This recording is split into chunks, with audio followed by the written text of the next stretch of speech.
এখানে এবার যদি আইএসএফ প্রার্থী দেয়, একটা ভোট নষ্ট করবেন না, মাথায় থাকবে তো? পশ্চিম বাংলাকে সারা ভারতবর্ষ দেখছে।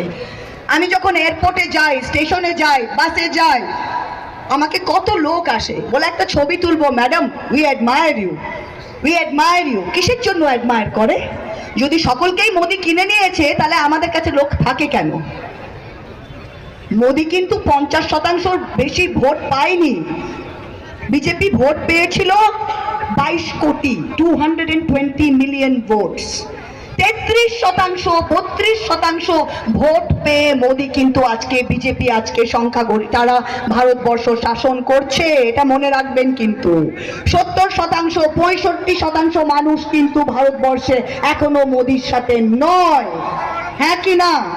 কিন্তু সেই ভোটটা 2 জায়গায় 3 জায়গায় চলে যায় বলে বিজেপি 33% ভোট নিয়ে আমাদের ওপরে